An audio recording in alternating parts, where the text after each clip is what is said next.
Wow, thank you, Jennifer. I barely recognize the character you just described. Thank you very much to Jennifer and to Luann and to the Migration Matters team for inviting me to do this, slightly unexpectedly a week ago. But it's a pleasure to do this. This, as Jennifer mentioned, is a talk that I gave last November at the University of Western Ontario, or Western as it's now called. And she caught me at a weak moment. I felt very guilty for going to Western and giving this talk and not having given it at York. So here I am. I had to agree when she asked me. The title of the talk is When the Escalator Gets Stuck, Intergenerational Social Mobility in Canada's Filipino Community. When the talk title was circulated, a friend wrote to me, a close follower of municipal politics wrote to me and thought it was hilarious because it was the day that Rob Ford had gotten stuck in an elevator on his way to give a talk at the Board of Trade last Thursday. I had to assure her that it had nothing to do with Rob Ford, and if it had, the title would have been When the Escalade Gets Stuck, in honor of his drunk driving escapades. In fact, what it's a reference to is the notion that there is a continuous process of upward class mobility, upward socioeconomic mobility, intergenerationally, among Canadian society in general, but also in particular amongst immigrant communities, that even where the parents are deprofessionalized, not working in the areas for which they were trained, often in low-paid, precarious, marginal employment situations, there's a sense that the kids are going to be okay. And in many ways, the motivation of the migration process in the first place is to do it for the kids. And so there's this sense that there is an escalator that carries all upwards from the level of the parents to something higher for the kids. For a number of years now, I've been working with community groups in the Filipino community in Toronto and across the country. And some of our earlier work was on the process of deprofessionalization amongst parents. And we decided that the next logical step in terms of the research would be to look at what happens to the kids. Is it the case that that the children of Filipino immigrants are experiencing the same labor market marginalization as their parents, or are they upwardly mobile as the conventional narrative suggests? And in fact, it turns out that the latter, the former rather, is the case, that they are generally reproducing a lot of the same marginalization as their parents have experienced. So it's an exception to the general pattern. And this is why we created a research project around this issue, to see if deprofessionalization, if class-based marginalization of certain immigrant groups gets reproduced in the next generation. So that's the broader picture. The outline of what I want to do today is to first of all talk generally about second generation outcomes in Canada and what existing studies have suggested about this. I'm actually going to focus on second generation and 1.5 generation. In other words, the children of immigrants born in Canada and the children of immigrants who arrived with their parents but before their 13th birthday. So that's the 1.5 generation in addition to the second generation. Then I'm going to talk about specific patterns of Filipino immigration to Canada. Then thirdly, Filipino youth outcomes, to look at some of the statistical data that actually paints a picture of the patterns in terms of socioeconomic and educational outcomes for the next generation. And I'm going to focus in particular on educational outcomes. And then I'm going to shift away from the statistical evidence to look at some of the qualitative evidence that we've collected in a research project over the last couple of years, to try and get the social processes that lie behind those statistical patterns. And then finally some conclusions and, if I have time, policy suggestions. I should mention this paper is actually an Institute for Research on Public Policy, IRPP, study that is coming out, I think, on the 19th of February. So it's currently in copying editing stage. So there will be a full elaborated version of this available in a few weeks' time. So first of all, what do we know about second generation outcomes in Canada? Well, this has been an area of research that has really flourished in the last 5 to 10 years. in part because the second generation of Canada's expanded immigration programs of the late 60s and diversified immigration programs of the late 60s, the children of that generation have come of age in the last decade or decade and a half. So there's a sense now that we need to know what is happening to the next generation. It's also a fact that the statistical evidence has been there over the last decade that wasn't there in the past. So certain surveys and data sources that Statistics Canada and other places have collected has been available, like the Longitudinal Survey of Immigrants to Canada, the Ethnic Diversity Survey, and so on. And so that has prompted a series of studies over the last decade or so that have looked at the outcomes using different data sources. And I was really pleased with myself for making this scroll like this. I did want it to do a kind of Star Wars thing into the distance, but I couldn't make it work that way. So there's a whole set of literature now that's looking at this question of second and 1.5 generation outcomes using the census, using the Youth in Transition survey, using school board data, using ethnic diversity survey. There's a wide range of statistical studies, and there's a few things that we have learnt about the general patterns of second generation and 1.5 generation mobility. Particularly here, and I'm focusing particularly on education and the movement of youth into post-secondary education as in some ways a proxy for upward social mobility. The first thing we know is that parental resources are a factor. There's some evidence in the statistical studies for a correlation between material disadvantage of the parents, but it's contradictory. In fact, if you look at immigrants as a whole and the second generation as a whole, there's not actually always a clear correlation between parents being in marginalized economic positions and their kids not going on to post-secondary education, university, and professional careers.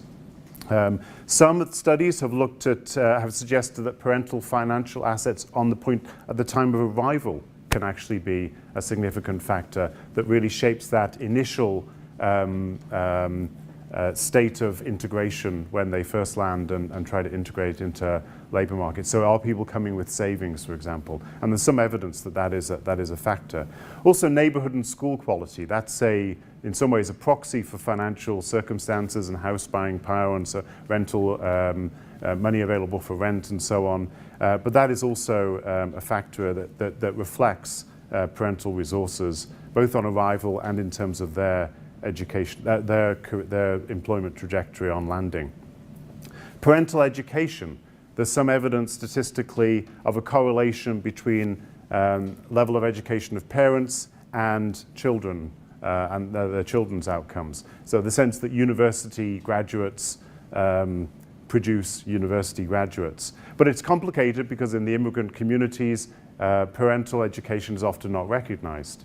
So it may be that there are very large numbers of university graduates, but combining that with the socioeconomic status that they occupy, they may not be able to realize the rewards from that education, and their financial circumstances may hold their children back. So there's a sense that perhaps parental education is a factor, but it's complicated by its interaction with other factors. And there are cases, as the third bullet says, of low parental education on average, but very, very high educational achievement in the next generation. In the Chinese community, for example, we'll see some data later on that shows that the parental generation, on average, relatively low rates of university graduation. In the second generation, enormously high rates of education. Issues of family separation seem to be a factor as well. The children of two-parent families consistently do better, whether that's because two-parent families have more money or because there are two parents around is not clear. But what is clear is that periods of family separation caused by two-step migration processes can be linked to lower educational achievement amongst kids who are separated from at least one of their parents for an extended period and then reunite, and there are a variety of family difficulties that result because of that. So these kind of long-term family separations, which are a particular issue, as I'll discuss later in the Filipino community with the live-in caregiver program, are a factor in terms of youth outcomes. Language. This is in some ways counterintuitive. Non-official language environments in the home can, it seems statistically, be beneficial for youth outcomes. Students whose first language is not English are actually more likely to graduate from high school in Toronto than those whose language is English. Also interestingly, students with English as a first language are more likely to graduate from high school if they attend a high school with a higher number of non-English speakers, or speakers of English of another language as their mother tongue.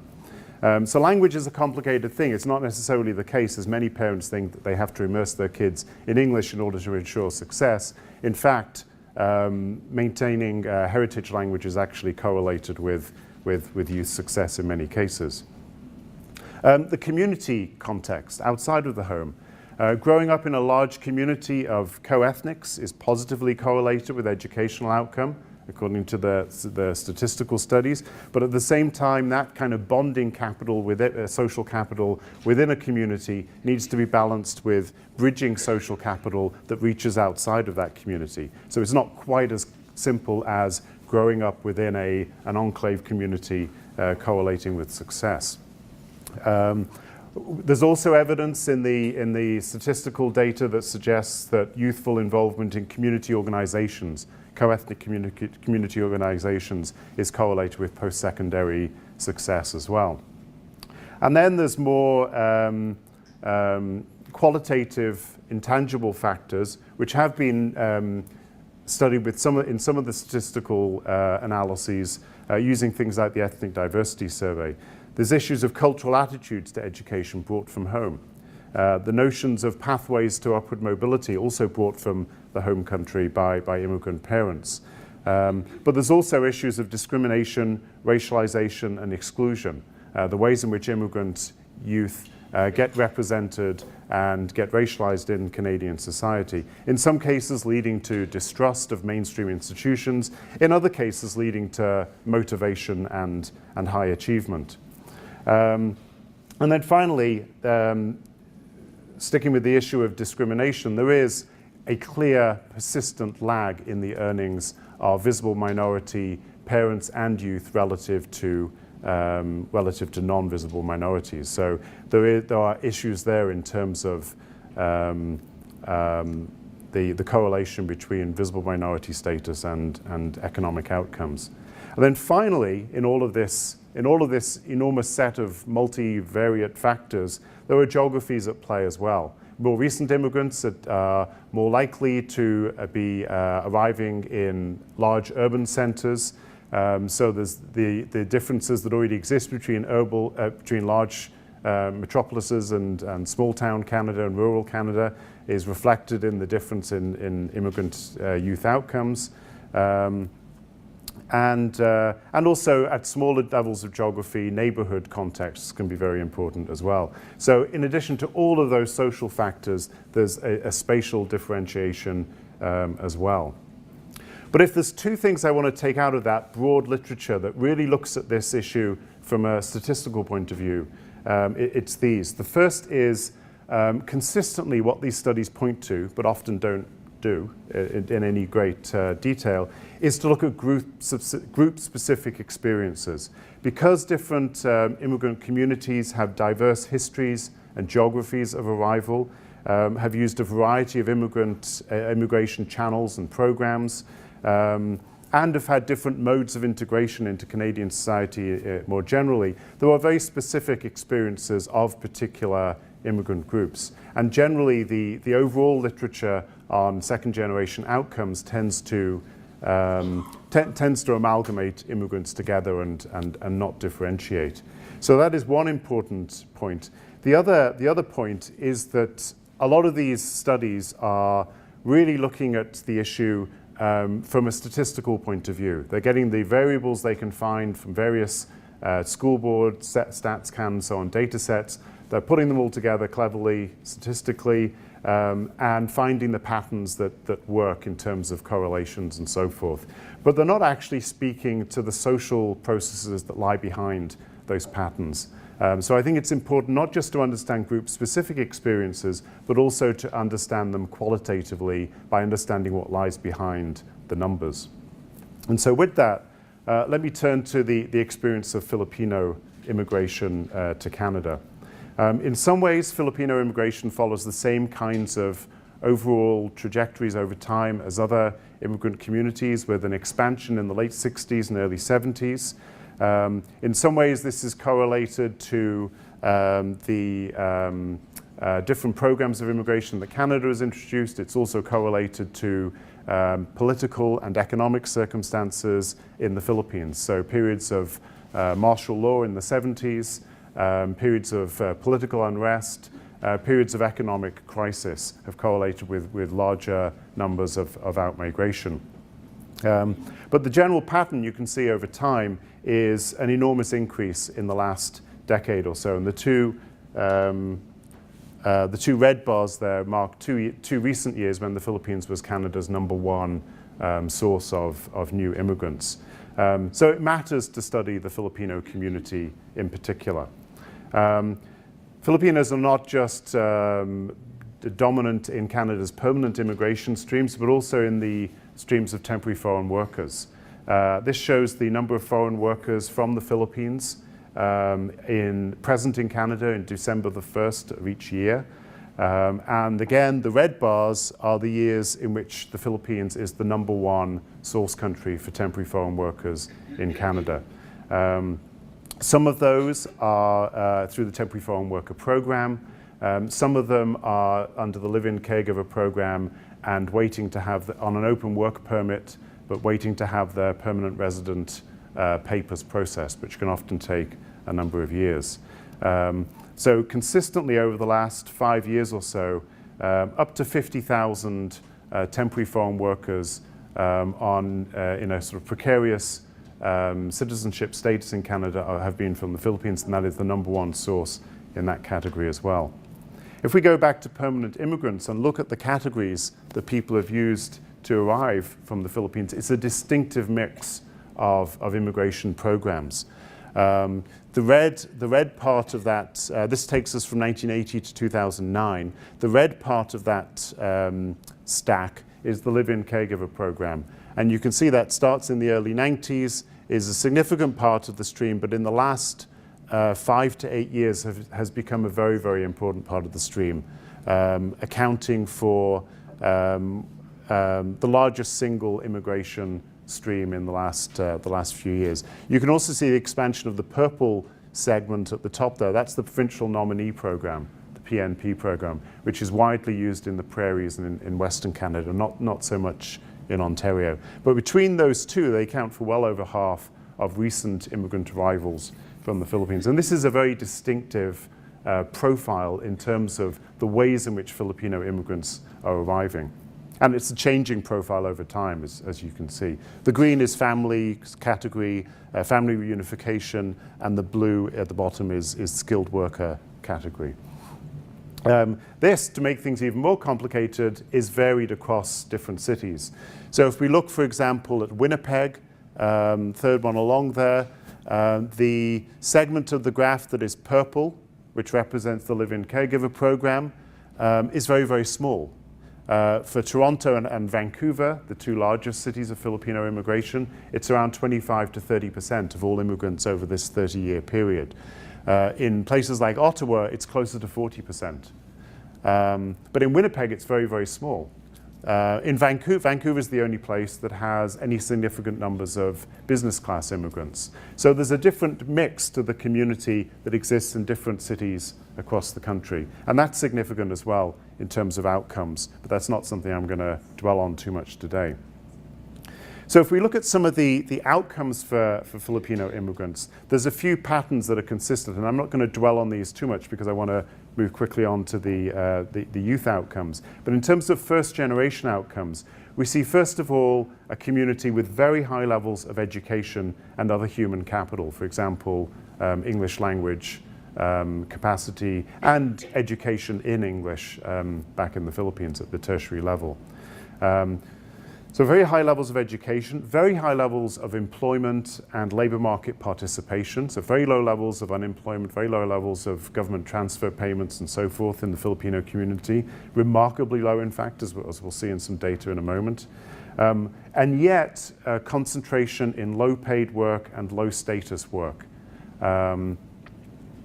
And a concentration in particular segments of the labor market. So for women, a very high concentration in the health and social assistance sectors, retail and hotel and hospitality. For men, very high disproportionate overrepresentation in manufacturing industry. So let's then look, in the light of that very brief profile of first-generation immigrant settlement patterns and outcomes, let's look at what happens in the case of youth. This is a table, I don't know how well you can see it at the back. This is a table, I guess it takes a little bit of explaining. It's non-immigrants, so it's by visible minority categories from the Canadian census in inverted commas, I'll get to that in a moment. Non-immigrants aged 25 to 29, so old enough to have completed their post-secondary education, but young enough to have done it recently, which is why I'm focusing on that particular cohort. And these are all non-immigrants, so second generation, in some cases third or even fourth, but overwhelmingly these folks are second generation. I said census in inverted commas is actually from the National Household Survey, the thing that replaced the long form of the census in 2011. That's why it comes with a toxic health warning there. The problem with the National Household Survey was that it was a voluntary survey rather than the traditional compulsory long form of the census, which means that it has a response rate of around 70% rather than over 90%, and expectedly a non-random non-response population. And so there are problems with this data, particularly in comparing it with previous years. I'm just comparing it with itself, so I feel a little bit more comfortable doing that, but it does come with a health warning.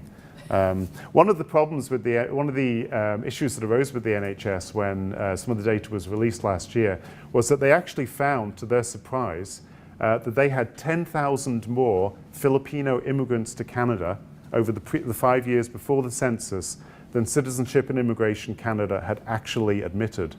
And they had no explanation for that. 10,000 more than they thought were supposed to be there based on, supposed to be here based on CIC data. Now you expect people to leave, you expect people to die, so you expect there to be less perhaps than CIC admitted, but there were 10,000 more. And so that tells you something about weird things that happen with surveys that have a low response rate like the NHS. Anyway, so that's the health warning. What this shows is for this age cohort, 25 to 29, for different visible minority groups who are non-immigrants, the percentage who have no high school diploma of any kind, no certificate or diploma of any kind, and then the next column, the percentage with a university degree at bachelor's level or above. So for non-immigrant Filipino youth, you can see that the percentage without a high school graduation certificate is actually relatively low. 2.7% for women, 4.6% for men. It's better than most communities. It's not as good as the Chinese and South Asian community, but it's better than most. If we look at university graduation, though, for Filipino women in this age group, it's 41%. Again, that's better than some, better than the Black and Latin American youth, but worse than every other visible minority non-immigrant community. And if we look at men, the situation is even starker. For Filipino men, 26.9%, less than most other visible minority communities except Black and Latin American, and significantly less than South Asian or Chinese. And we'll come back to why. So this is anomalous alongside several other communities, but it's an anomalous in another way as well, which I'll come to in a moment. If we look at immigrants in that same age cohort of 25 to 29, who landed in 1991 to 2000, so when they landed, they were aged between 5 and 18. Now, ideally, I wouldn't use that age range. But the way the data is released at the moment from the NHS, that's all I can do with it. But it means that we have people who landed in Canada between the ages of 5 and 18, and in 2011 were between the ages of 25 and 29. And we see another Okay, so yeah, just to emphasize what it is there. We see another set of patterns. So for Filipino women, in terms of no high school graduation at all, only 4%, very low, actually a very, very good score. For Filipino men, somewhat higher, but lower than some other immigrant communities, but significantly higher than, for example, the Chinese and South Asian communities. If we look at the rate of university graduation, this is the one that's of considerable concern. For Filipino women, 25.3% graduating from university, almost 20 percentage points lower than the total population average of 44% for all women. For Filipino men, though, the lowest of any visible minority group, 13.2%, not much more than a third of the average for the total population as a whole, which is 34.4%. And compared with South Asian and Chinese communities, in the Chinese community, 56.7% of young men graduating from university compared with 13.2% of young Filipino men. So this is the pattern that we're worried about in this project. So there's an anomaly there then. There's an anomaly in terms of the second generation outcomes using education, in this case as a proxy, relative to their second generation peers and 1.5 generation peers. But there's another, and this is also corroborated, the NHS data, as I've said, is dodgy, but it's corroborated in other data series. So if we look, for example, at Toronto School Board data, which allows us to, it only does it by language spoken at home, so we can look at those who speak Tagalog or another Filipino dialect at home. The percent graduating from university within 5 years of grade 9. We can look at the percentage who have a confirmed university place. In Ontario, the percentage for Filipino students is the lowest of any of these language groups, aside from Spanish. The numbers with a confirmed place in college in Ontario is actually the highest, but the numbers who did not apply to post-secondary education at all is also very high at 34.3%. So there is a pattern of anomalously poor achievement amongst Filipino youth, and it's confirmed in school board data as well. This comes with a bit of a health warning because this is the TDSB, which in that cohort only had 181 Filipino-speaking students who speak Filipino at home. The Catholic School Board, if it produced this kind of data, would be a lot more interesting. So there's another comparison that we can make, and that is with their parents. Now, you can't actually do a direct comparison of immigrant children with their parents. There is no data that links them together. But what we can do is to try and create a cohort of the parental generation in a particular community and say, how does that compare with the youth? So again, this is from the NHS data from 2011. What I've done here is picked immigrants aged 55 to 64 who immigrated from 1991 to 2000. So that makes them a plausible parental generation for the youth that we saw in the previous slides. And what we see here is, interestingly, in terms of their labor market participation, we see very, very high levels, 83.5% participation rate, which is higher than any other community and much higher than the overall population average of 66%. Very low levels of unemployment, despite that high participation rate. But what we're really interested in here is in the educational capital of that parental generation. The percentage with no high school certificate of any kind, just 5%, way lower than most other communities and less than a third of the number in terms of the population as a whole. The percentage with a university degree, 37.4%. Much higher than, say, the South Asian or Chinese communities where it's in the 20s. So what we see here then is a parental generation that is successfully integrated into the labor market in terms of participation, has very high levels of human capital, very high levels of education, and yet their children, I have various circles to add there, and yet their children are achieving less than one would expect. So that's the second anomaly. that relative to their parents' generation, Filipino youth are underachieving in terms of educational outcomes. So we have two anomalies: Filipino youth relative to their second and 1.5 generation peers in other communities, and Filipino youth relative to their parents in a context where you generally expect degree-holding parents to produce degree-holding youth across the board. Okay, so how do we go about trying to explain some of these patterns in terms of qualitative material that start to get at the social processes at play? This is a question we've been asking in a project that has run over the last 3 to 4 years, the Filipino Youth Transitions in Canada project that's based at YCAR upstairs. It's funded by the Social Sciences and Humanities Research Council, and it's a collaboration with a group of Filipino community organizations across the country. So in Toronto, it's primarily with the Community Alliance for Social Justice, which is an alliance of progressively minded Filipino community associations. In Winnipeg, it's with Aksyon ng Ating Kabataan, or Filipino Youth in Action, ANAC, which is a Filipino youth organization, mentoring and scholarship providing organization in Winnipeg. In Hamilton, with the Migrant Workers Family Resource Center, and for a variety of reasons, there wasn't a formal collaborator in Vancouver, but the project also covered Vancouver as well. And of course, we need a map. So this, oh, I made them, yes. There we go. So that's where the FITIC project was working. What are the explanations that we have found coming out of the material that we've gathered?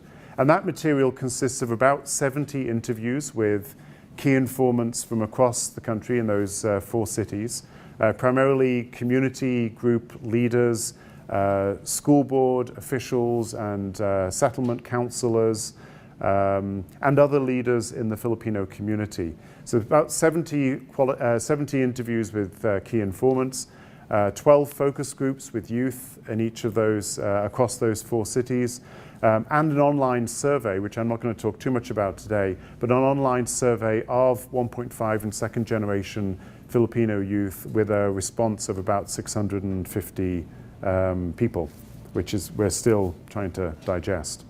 So what are the factors that we think seem to be at play behind those statistical patterns that I've talked about?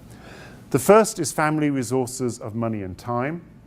The second we've categorized as networks, information, and mentors, leading youth into the educational system and the labor market. And then the third one is the least tangible, and that is aspirations, role models, and self-esteem. So thinking first then about family resources of money and time.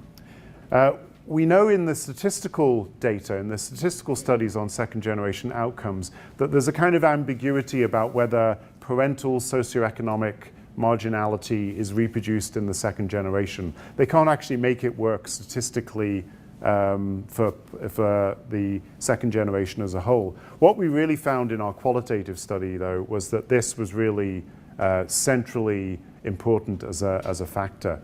So the first issue then is family resources of income. This is a quote, and I'm going to mostly elaborate on these points with direct quotes from our interviewees. I don't mention which city they're from because some of them are quite specific job titles that would give them away.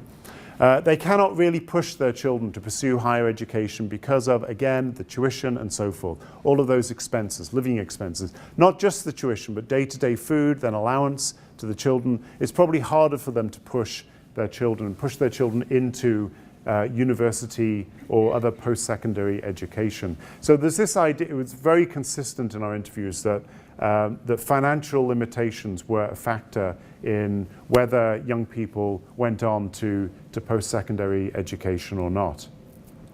The second point to make is that financial limitations affect living circumstances as well.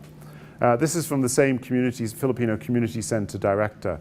Most of their problems were poverty, like their parents have 3 jobs, 1 regular job, nighttime, weekend jobs. And also they're cramped in a small apartment, so they don't really have space to learn, to study. And some of them have to work as well, so they drop out from school. They cannot cope with working and studying, so because of poverty, they choose working rather than studying. And this is a consistent theme that runs across many of the interviews that we did. So it's a question of the financial means for post-secondary education, but it's also a question of the need to go out and work in order to support family budgets, and it's about the living conditions and whether that's conducive to doing well at school as well. Another factor that came through, which is perhaps less likely to come up in statistical studies, is the kind of transnational commitments that families have to folks back home in the Philippines. And this is what one of our focus group participants had to say. She said, "It's true, because I even questioned my mum. I'm like, why are you supporting people? Meaning, why are you sending money back to the Philippines to support our cousins in their university studies?" She actually supports someone, like sends them to school, right? She's supporting one of my cousins to go to school. I'm like, how can you support them and yet not support my education? Like, I had to work for my education. I'm like, that's kind of weird. I'm like, I'm your child, but you know, their reasoning is that it's like easy for you to earn money here, unlike in the Philippines where you need to have connections to get the good jobs. So there was this sense that this young woman was talking about her parents who were sending money back to a cousin in the Philippines to see her through university, while she herself was putting herself through college based on part-time jobs. So there is this sense that there's an obligation, a transnational commitment that needs to be fulfilled, and that places limitations on the resources that parents have to actually support their kids in the local context here. And all the more reason why kids need to go out and work, and that often compromises academic achievement. The other type of resources is not just money, it's questions of time as well. And there are two kinds of temporal resources or temporal issues that I want to highlight. One is around daily separations, and the other in a moment is around global separations. So daily separations are a result of the parenting time that doesn't exist on a daily basis because of the type of shift work and multiple jobs being held by parents in the labor market. So again, this goes back to both the type of sectors that Filipino parents tend to be employed in: healthcare, manufacturing, retail, all with a great deal of shift work and after hours time in the evenings and so forth, not 9-to-5 work. But also the need to engage in multiple jobs in sort of over participation in the labor market, if you like. This is what which means little time left between parents and children at home. This is what one settlement counselor who works in the school system had to say, who works primarily with Filipino children, Filipino youth. And a lot of them, their parents aren't home. No one is there to enforce them to do their homework or to come to school on time. The school calls the parents, and the parents say, "Oh, I'm too busy to deal with this. I have 3 jobs. I got him to Canada. It's up to him now, you know." And that's also, I think, a lot of the reason they're not going to make it to university. That was actually a school counselor who works in a high school not so far from here. So there's this idea that parents' deprofessionalization and over-participation in the labor market not only affects financial resources, it affects time resources as well. And this is just one snippet from our survey, which is revealing but comes with some statistical health warnings as well. This is one of the questions we asked was, thinking back to your high school years, would you agree or disagree with the statement, "My mother had little time to spend with me because of her work schedule"? And if we look at those who came out with who participated in the survey with bachelor's degrees or higher, we see that generally 2/3 of them disagree with that statement and just over 1/3 agree with it. If we look at those who just have high school completion or went to some other kinds of post-secondary skilled trades, college diploma, that kind of thing, it's actually much higher agreement with that statement.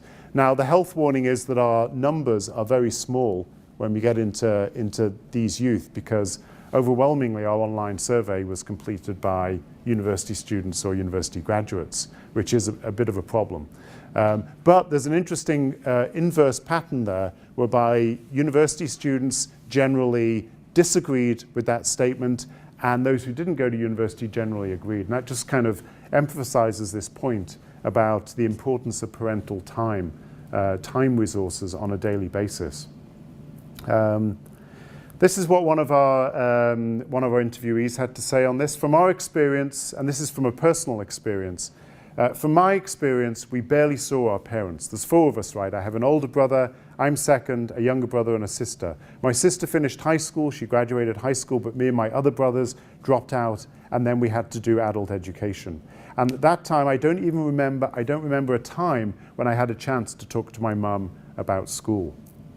The other issue that comes up repeatedly in the interviews that we did was the issue of parents involved, not just parents' time with kids at home, but parents' ability to engage with school authorities themselves. So parents engaging with teachers, with principals, participating in school social life and so forth. And one of the things that was repeatedly mentioned by teachers and counselors and school board officials was that they have a really hard time engaging Filipino parents into activities. And there was an interesting point made by 1 or 2 of the people that we spoke to around this issue of parents' involvement in the school. And what they pointed out was that for parents to engage with school authorities, it is to engage with a white institution in many instances.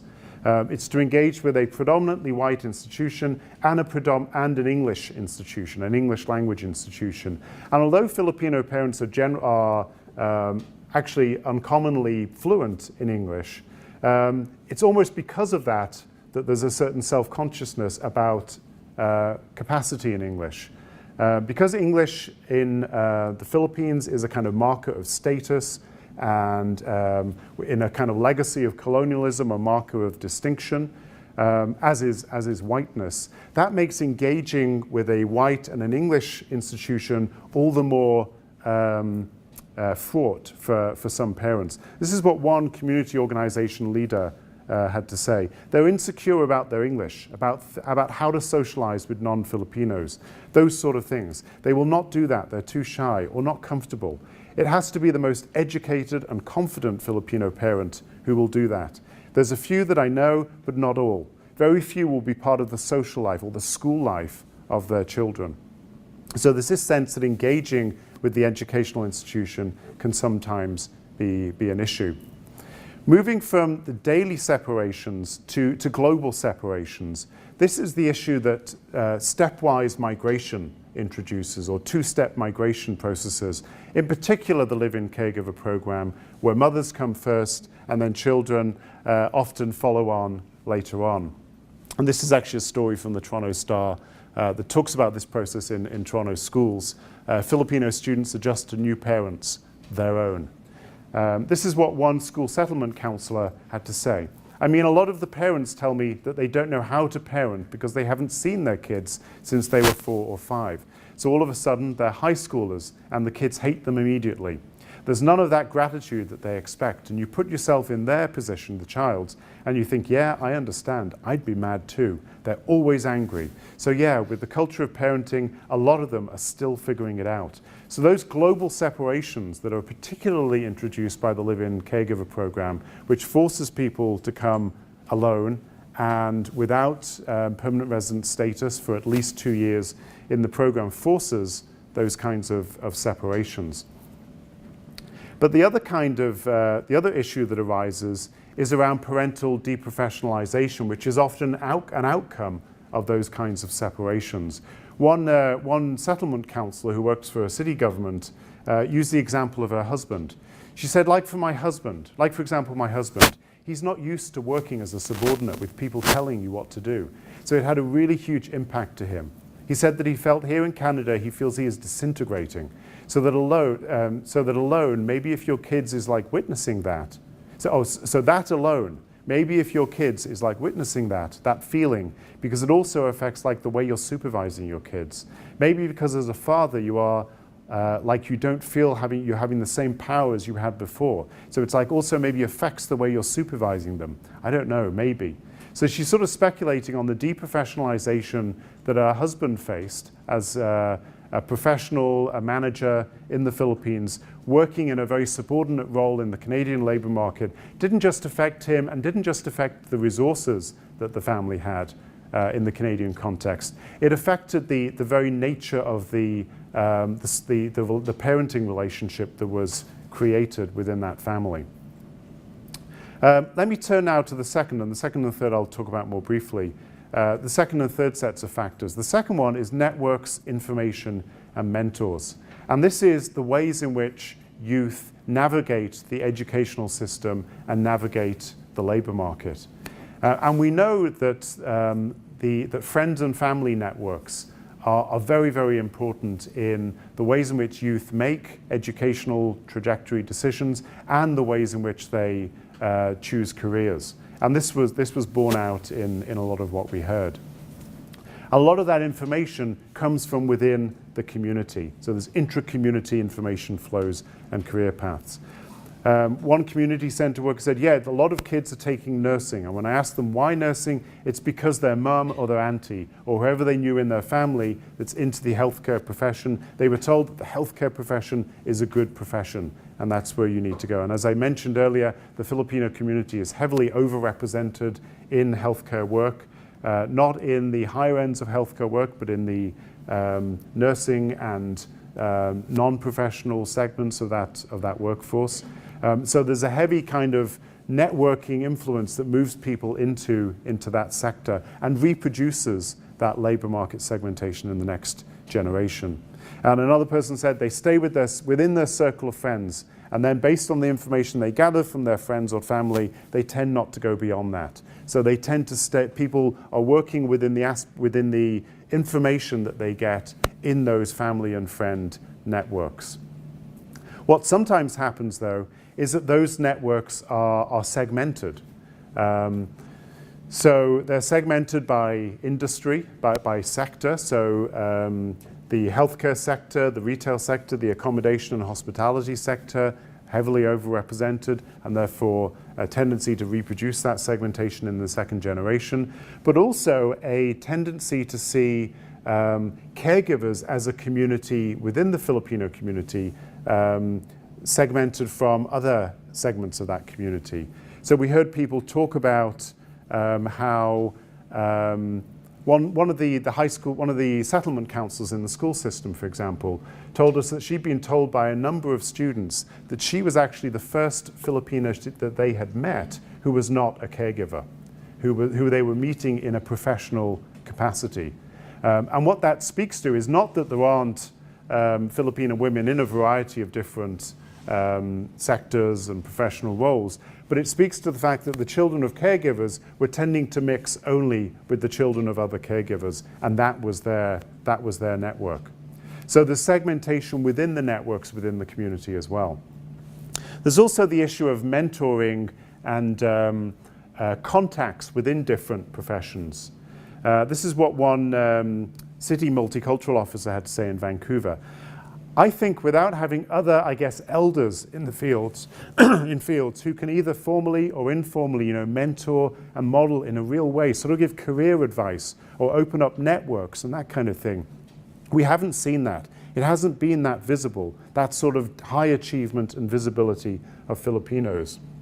So in that sense, the deprofessionalization of the first generation affects the second generation in terms of the networks and the mentors that exist that might provide inroads into particular professional types of employment. But this also speaks to the issue of role models as well, and that's a part of this third set of factors, what I'm calling aspirations, role models, and self-esteem.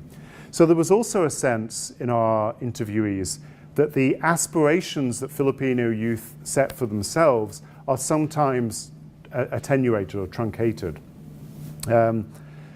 This is what one school counselor had to say. Some students, when they see their mother's position, their work is in a low-paying job, they say, I will not be like my mother, I will be different.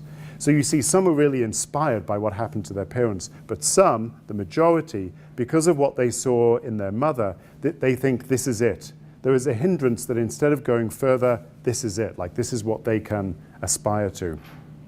Somebody else, actually a former school board trustee and parent, said, they tend to say, okay, I've reached my peak. I've done more than my parents. But they never realize that they can do a lot more because they're basing their achievement not on basing their achievement on their parents' achievement in Canada, not their achievement in the Philippines. That's how I perceive it. So they're setting their aspirations, they're calibrating their aspirations based on their parents' deprofessionalized standing in Canada rather than their parents' professional backgrounds in the Philippines. There's also the issue of role models. Actually, when I gave this talk at Western, I looked up an image of the incoming class of the medical school at Western, and was quite interested to see just how white it looked. And I think what I'm trying to get across there is that for the higher ends of professions like medicine, there's both a intergenerational reproduction process, and there's a kind of in some ways a racial sorting across those professions, with the higher ends being more predominantly white. This is what one high school counselor had to say. Then I have students who could do something. They could be something, but they say, well, why? Because all Filipinos just end up as cleaners anyway. And that's a really scary thing to believe when you're 17 or 18, that there's no reason to try. And this is an issue in particular for Filipino male youth. You might recognize the Filipino male role model par excellence globally, the world champion boxer Manny Pacquiao, who, whenever I asked in an interview, who would are there role models out there for Filipino male youth? The only name that would come up would be Manny Pacquiao.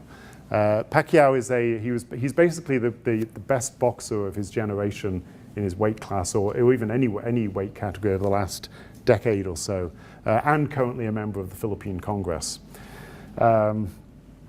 So what one person said, and this was a youth group dance leader, a hip hop dance group leader. He says there's a lot of lack of male role models for them, because, like I said, a lot of them only live with their mum, only have a strong female role model. So there's not a really big male role model to look up to. They have uncles, but they're not there like 24/7 and whatnot, like a dad would be. So in some cases, it's pointing to the issue of single-parent families, but it's also pointing to the fact that fathers, in many ways, have an even harder time integrating into the Canadian labour market than mothers do. Often they're coming later, often the mother is the primary breadwinner, and there are real issues of reconciling with that. So there are issues of male role models. But it's not just issues within the Filipino community in terms of setting aspirations for oneself. It's also a question of racialization by Canadian society at large. One religious group leader, youth religious group leader in the Filipino community, said, in the media you don't see Filipino as doctors. It's just not there. It's not advertised that Filipinos should be aiming this high in our society at all. Nurses, yes. Healthcare aides, yes. Personal support workers, yes. But doctors, no. And then a social worker, quite perceptively, I thought, said, the images we see is how everyone else views us. But then when Filipinos see those images of us, we take it in, and it contributes to how we see ourselves. But it's just the way that we're being depicted, and it becomes this circle. And this is what the British economic geographer Linda McDowell calls interpolation, in which racialized identities in the labour market become internalized as well. And a part of this relates to the issue of how Filipino-ness is represented in Canadian society and how it gets affirmed, particularly in the school system. One former teacher who now works in the Catholic school board system had this to say. He said, you talk about culturally responsive pedagogy, and yet you see 50% of your school population is Filipino, and that is true. In a few of the Catholic high schools in Toronto, that is the case. And yet you don't amass larger curricular pieces with some Filipino content. So there's this sense that Filipino-ness is affirmed in Asian Heritage Month or Multicultural Week, but it's not affirmed in everyday curricular offerings as something interesting, positive, and to be admired. And this need for cultural affirmation sort of goes beyond the school system. This is what one youth organizer had to say from a much longer statement on this, and quite passionate statement on this issue. I think what our culture needs is what happened in the black culture in the US in the 60s, when they finally said, black is beautiful. And I think that's what we need. We haven't said it's okay. We haven't said it's okay to have a culture. It's okay to have a flat nose. It's okay to have beautiful brown skin. I don't think we have. I think that's what needs to happen. It's a movement that just says it's okay. And these pictures are actually by Alex Felipe, who's a grad student in geography now, who's a photojournalist who took a large series of images of asking Filipino youth what they're proud of and ashamed of about being Filipino. So Alex's board says, "I'm proud of our history of struggle." The one above says, "My nose is kind of wide. I was ashamed, but now I'm proud." So there's this sense of the need for cultural affirmation in the community, which isn't always there in the school system or more broadly. Okay, so just to conclude, these are some of the qualitative processes that we think are behind some of those statistical processes that were described earlier. There's a danger in doing any kind of study like this, because what it potentially does is to create a narrative of Filipino youth failure. And it does that by potentially stigmatizing Filipino youth as underachieving. So this is a worry that we've had. It focuses on the negative. It focuses on the problems of the community rather than the success stories. And if there's a problem of a lack of role models and a sense of Filipinos being successful in the Canadian labour market, maybe in fact what we need is to talk more about those success stories and less about a narrative of failure. And then finally, it does also reproduce a kind of a priori judgment of what constitutes success. So we've used university level education as a proxy for upward mobility, and that of course is debatable. Whether that is what constitutes success or failure, and where that leads constitutes success or failure. Because if large numbers of women in the community are becoming personal support workers, maybe the political project is to increase the respect and pay and conditions of people doing that kind of work, rather than saying, that's too bad, that's failure, we want to see them doing something different. So there are all sorts of dilemmas in creating this kind of narrative. But to conclude, I think one of the key things that has come out of the qualitative material is that despite the ambiguity of the correlation between financial circumstances of the parental generation and the next generation, qualitatively, this comes through in many, many ways. The deprofessionalization comes through as a factor in many ways. There's the financial resources available for higher education. There's the necessity of early entry into the labour market for young people rather than continuing with education. There's the issue of family time available for children and involvement by parents in schools. There's the types of job search and labour market information networks that become accessible when those networks are largely constituted within the community and within family and friend networks. There's the lowered ambitions and aspirations and the absence of male role models as a result of that kind of deprofessionalization. And there's the shaping of how Filipino identity has come to be represented and stereotyped in Canadian society, in particular through the live-in caregiver program. And just in 1 minute, in the report that's coming out in a few weeks, we do talk about some of the policy implications of this. And these are some of the things that we highlight. One is an intensification of efforts for foreign credential recognition in order to look at this process of deprofessionalization, because it doesn't just affect immigrants in the short term, it affects families intergenerationally. Secondly, attention to the importance of extended family reunification, where you have parents working multiple jobs and shift work. The extended family is really important in terms of providing care and oversight for children. So that the role that reunification, that extended family reunification can play needs to be thought about in the bigger picture, which involves the next generation. Minimizing family separations, especially through the live-in caregiver, which really enforces that, that process. And it enforces it partly because it requires 2 years of live-in work on a visa, but it also enforces it because beyond those 2 years, even once applications are made, it takes years before permanent residency is granted and family members can join their spouse or their mother in Canada. So that is a huge issue, and there's an enormous backlog of live-in caregiver applications. The last figures we've seen number around 45,000 in the backlog for live-in caregiver permanent residence applications. Next, address male underachievement in particular. Think about the ways in which male youth need affirmation and need mentoring and role modeling for achievement in terms of educational and career success. Think about cultural affirmation through the curriculum. When my kids were in grade 4 or 3 or 4, the Ontario curriculum stipulates a history project or history content around medieval times.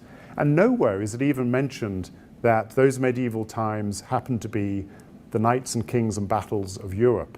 Like, world history is kind of reduced to European history. And that could be far more diverse. It is in some cases, some teachers are doing that, but there needs to be more of that fed through from school boards. And then finally, financially accessible, not finally actually, almost finally, financially accessible post-secondary education is really important as an enabler of upward social mobility for those that will benefit from it. And then finally, in the context, actually not finally, there's one more, data that speaks to intergenerational reproduction and mobility. We have huge problems in trying to put together a picture of what is actually happening out there. We try to do it with cohorts of the kind that I showed you, but none of the data can we actually link first generation and second generation people and their parents together in a way that would be ideal to do this. And of course, with the cancelling of the long-form census and the non-compulsory national household survey, data issues have become even more fraught. And then finally, this is finally, community-specific supports. So much of what I've talked about, some of what I've talked about is generic issues that are true across immigrant communities. Deprofessionalization, of course, foreign credential recognition, of course, are issues that are widely experienced. But there are also very specific community experiences in terms of family separations in the Filipino community, the types of racialization and stereotyping that goes on, the types of obligations to families back home, and so forth. These are all things that are community specific and need to be addressed within the community and not just through generic settlement and counselling and community and service provision at a general level, but for the community in particular. And I will stop there, and I very much welcome your questions and comments. Thank you.